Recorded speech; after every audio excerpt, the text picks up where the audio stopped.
சேர்ந்து எதிர்க்கலாம். ஒரு இடத்துக்கு அடங்க பார்க்கலாம். எங்கெங்க இருக்கு இது? கபரு ஜியாரத்திற்கும் பக்கத்துல பள்ளிவாசல் இருக்கும். பக்கத்துல பள்ளிவாசல் இருக்கலாம். ஸல்லல்லாஹு அலைஹி வஸல்லம் பக்கத்துல பள்ளிவாசலை பத்தி பேசல. நம்முடைய மார்க்கத்துல ஜியாரத்துக்கு பக்கத்துல பள்ளிவாசல் இருப்பது என்பது வரவேற்கத்தக்க ஒன்று. அதுக்கு நான் பின்னால சொல்றேன். ஏன்னா ஜியாரத்துக்கு வருவாங்க, தொழுகை நேரம் வரும், அவங்க தொழுவதுக்கு பள்ளிவாசல் வேணும். அதனாலதான் ஸல்லல்லாஹு அலைஹி வஸல்லம் அவருடைய ரவுலா ஷரீஃப் இருக்குது, ஜியாரத்து பக்கத்திலேயே மஸ்ஜித் நபவி இருக்குது, பைத்துல் முகத்தஸ் இருக்குது, அல்லாஹ் தொழுவதுக்கு பள்ளி. அந்த பள்ளி சுற்றிலும் நபிமாருடைய கபறுகள் தான் இருக்குது. கபரு ஜியாரத்தை, நபிமார்கள் கபரு ஜியாரத்தை செய்வோம், பைத்துல் முகத்தஸ் தொழுது வருவோம். ஸல்லல்லாஹு அலைஹி வஸல்லம் ஜியாரத்தை செய்வோம், மஸ்ஜித் நபவியில் தொழுவோம். அல்லாஹ் குர்ஆனில் சொல்லி காட்டுறான்ல, காலல்லதீன கலபு அலா அம்ரிஹிம் லனத்தஹிதன்ன அலைஹிம் மஸ்ஜிதா. இந்த குகை தோழர்கள் கேள்விப்பட்டிருப்பீங்க, குர்ஆன்ல அல்லாஹ் தஆலா சொல்லி காட்டுறான், நல்லடியார்கள். இவர்களை அடக்கம் செய்த பின்னால நல்லவர்கள்லாம் சொன்னாங்க, இந்த இறைநேசர்களுக்கு பக்கத்திலே ஒரு பள்ளிவாசலை கட்டலாமே என்று நல்லவர்கள் சொன்னதை இறைவன் குர்ஆனிலே சொல்லி காட்டுகிறான்.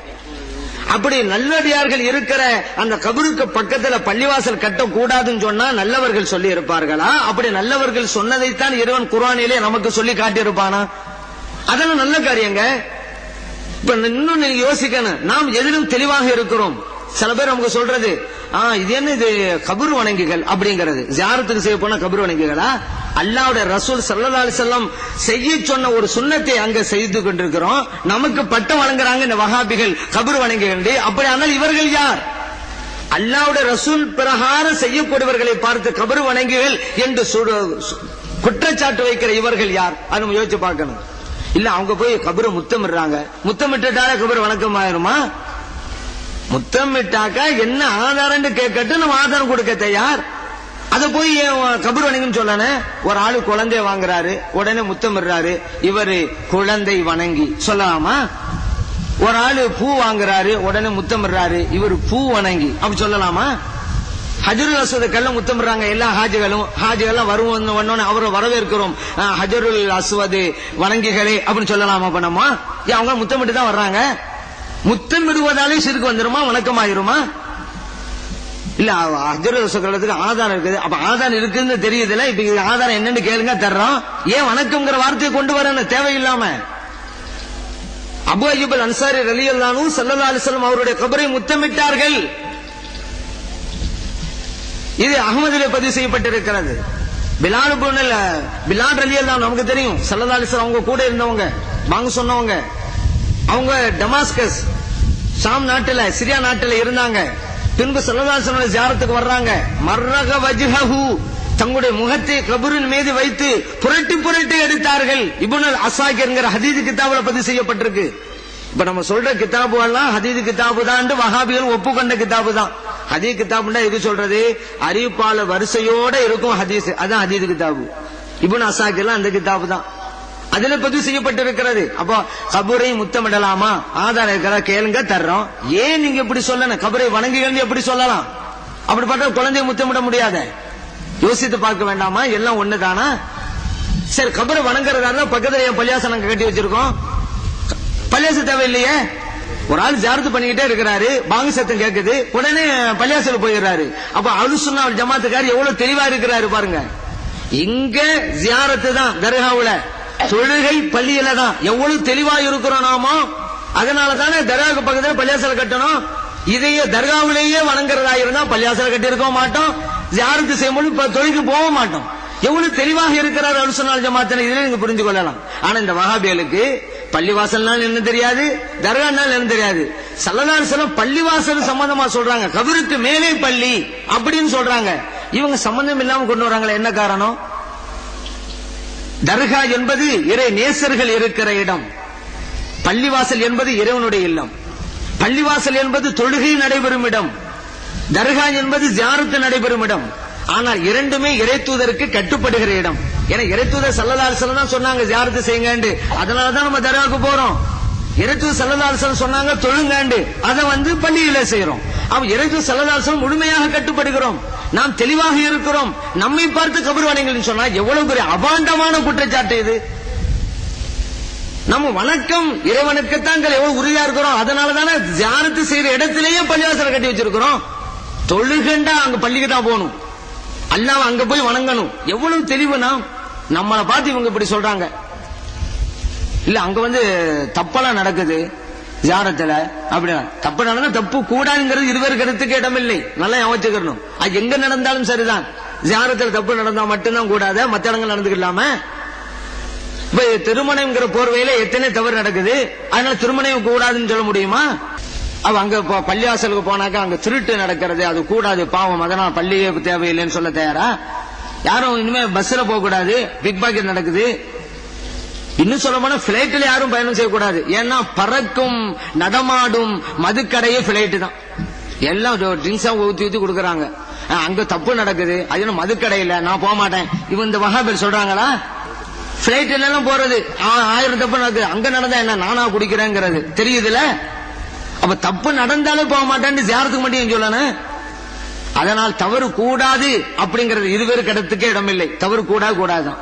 ஆனா அல்லாஹ்வுடைய ரசூல் செய்ய சொன்னதை கூடாது என்று சொல்வதற்கு இந்த உலகத்திலே யாருக்கும் அருகதை கிடையாதுங்கிறத நம்ம புரிஞ்சு கொள்ளணும்.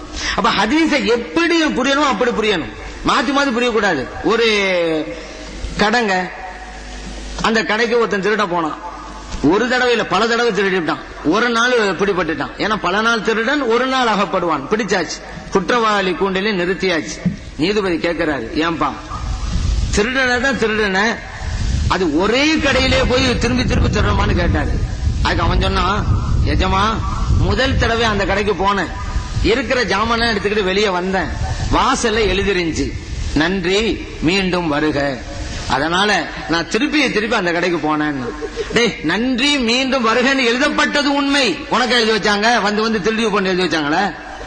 வாடிக்கையாளர்கள் எழுதி வச்சிருக்காங்க, வந்து வாங்கிட்டு போங்க அப்படின்னு சொல்லி. அப்ப எழுதப்பட்டது உண்மை, இவன் புரிஞ்சதுதான் தப்பு. இப்படித்தான் குர்ஆனை அதையும் சொல்லுவாங்க. இதுலதான் நம்ம இளைஞர் ஏமாந்து போனது. ஆயத்து நம்பர் எல்லாம் சொல்லிட்டாங்க, நம்பரை சொன்னாங்க, அர்த்தம் சரியா அதையில பாக்கணும். நீங்க ஹதீஸ் எல்லாம் சொல்லிட்டாங்க, கிதாப சொன்னாங்க, நம்பர் எல்லாம் சொன்னாங்க, அர்த்தம் சரியா அதையில பாக்கணும். அதுலதான் ஏமாந்து போயிட்டாங்க. நம்பர் இந்த நம்பர் பெரிய பிதாத்தை பத்தி பேசக்கூடியவங்க ஏதாவது ஒண்ணு கேளுங்க, 23:46 இப்படி வருது அப்படிங்கிறது, இதுவே பிதாத்து. சல்லல்லாஹு இப்படி சொன்னாங்களா? அது சஹாபா பெருமக்கள் சொன்னாங்களா? அவங்க எல்லாம் குர்ஆனுடைய வசனத்தை தான் ஓதி காமிச்சாங்க.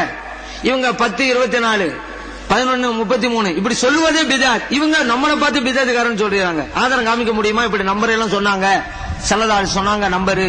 இதெல்லாம் மற்ற நசாராக்கள் செய்யக்கூடிய வேலையில, இதெல்லாம் நசாராக்கள் செய்யக்கூடியது இவங்க செஞ்சு போட்டு தான். சல்லல்லாஹு சொன்னாங்க, குல்ல ஆமீன் ஜக்காத்து ஒவ்வொரு வருடமும் கடமைன்னாங்க. இந்த வஹாபிலுக்கு என்ன சொல்றாங்க? அதெல்லாம் கிடையாது, ஒரு தடவை கொடுத்துட்டா போதும், அடுத்த வருஷமா கடமை இல்லைங்கிறாங்க. இவர்கள் பிதாத்துக்காரர்கள். ஸல்லல்லாஹு தெளிவாக இலக்கணம் வகுத்தார்கள், மன் அஹதத ஃபீ அம்ரினா ஹாதா மா லைஸ மின். இது அல்லாஹ்வுடைய ரசூல் ஸல்லல்லாஹு அவங்களுக்கே மாற்றமானது. ஏன்னா ஸல்லல்லாஹு அலைஹி வஸல்லம் அவர்கள் அந்த அகல் போரின் போது ஹந்தக் யுத்தம், அசர் தொழுக, லொஹர் தொழுக, மகரிபு தொழுக, 3 தொழுகை கலாவாயிருச்சு. இஷாவுடைய நேரத்துல தான் அந்த 3ஐயுமே கலா செய்யறாங்க. திருமிதியிலே பதிவு செய்யப்பட்ட ஹதீஸ். வேணுமென்றே நினைவோட விடுறாங்க. ஏன்னா எதிரே வந்து நிக்கிறாங்க, தற்காத்துக்குள்ளுங்கிறதுனால குழி தோண்டிக்கிட்டு இருக்கிறாங்க பாதுகாப்புக்காக. வேண்டுமென்றே விட்டாலும் தொழுகையை கலா செய்ய வேண்டும். இறை தூதர் ஸல்லல்லாஹு அலைஹி வஸல்லம் சொல்லி காட்டுகிறார்கள், செய்து காட்டுகிறார்கள். இந்த வஹாபி என்ன சொல்றாங்க? இல்லை. அப்படியானால் இந்த வஹாபிகள் பிதாத்துக்காரர்கள் அல்லாஹ்வுடைய ரசூலுக்கு மாற்றமாக சொல்கிறார்கள். ஸல்லல்லாஹு அலைஹி வஸல்லம் சொல்றாங்க, லா தக்ரவுல் ஹாயிது வலல் ஜுனுபு ஷையம் மினல் குர்ஆன். மாத விலக்குள்ள பெண்களும் குளிப்பு கடமையானவர்களும் குர்ஆனை ஓதக்கூடாது. திருமிதியிலே பதிவு செய்யப்பட்ட ஹதீஸ். மேலும் ஸல்லல்லாஹு அலைஹி வஸல்லம் சொல்றாங்க, லா யமஸ்ஸல் குர்ஆன இல்லா தாஹிருன். பரிசுத்தமானவங்க தான் குர்ஆனை தொடணும். முவத்தாவிலே தாரகுத்னியிலே பதிவு செய்யப்பட்ட ஹதீஸ். அப்ப அல்லாஹ் ஸல்லல்லாஹு அலைஹி வஸல்லம் தெளிவாக்கிட்டாங்க, சுத்தம் இருந்தாதான் தொடணும், சுத்தம் இருந்தாதான் ஓதணும். இப்படி சொல்லி இருக்கிறாங்கல்ல. இன்னைக்கு வஹாபி என்ன சொல்றாங்க? யார் வேண்டுமானாலும் தொடலாம், யார் வேண்டுமானாலும் ஓதலாம், சுத்தம் இல்லாவிட்டாலும் பரவாயில்ல, மாத சொல்வதற்கு கூசுகிறது, மாத விலக்குள்ள பெண்களா இருந்தாலும் பரவாயில்லை, குளிப்பு கடமை நிலையில் இருந்தாலும் பரவாயில்லை என்று இன்றைக்கு வஹாபியர் சொல்லுகிறார்களே, அவர்கள் அதற்கு ஆதாரமா ஏதாவது காட்ட முடியுமா? அல்லாஹ்வுடைய ரசூல் சொல்லி இருக்காங்க, ஒரு ஆதாரத்தை காட்டட்டும் பார்க்கலாம். 1 லட்சம் ரூபாய் பரிசு. நம்ம ஏற்கனவே 10 கேள்வி வச்சிருக்கோம்ல, அதுல இது ஒண்ணு. அல்லாஹ்வுடைய ரசூல் ஸல்லல்லாஹு அலைஹி சொல்லி இருக்கிறாங்க, சுத்தம் இல்லாவிட்டால் ஓதலாம், சுத்தம் இல்லாமல் தொடலாம் என்று. ஒரு ஹதீஸை காட்டட்டும், ஒரு பலவீனமான ஹதீஸை காட்டட்டுமே. கியாமத் நாள் வரைக்கும் காட்ட முடியாது, கியாமத் நாளைக்கு பிறகும் காட்ட முடியாது. இருந்தா தானே காட்ட முடியும். ஆனா நம்ம ஒரு சட்டம் சொன்னோம், ஆதாரத்தையும் காட்டிடும். சுத்தமானவங்க தான் தொடணும், சுத்தமானவங்க தான் ஓதணும், சுத்தம் இல்லாட்ட தொடக்கூட ஓதக்கூடாது. நம்ம சும்மா சொல்லல, ஹதீஸ வச்சோம். திருமிதியில இருக்குது, மொத்தாவில இருக்குது, தார்குத்தில்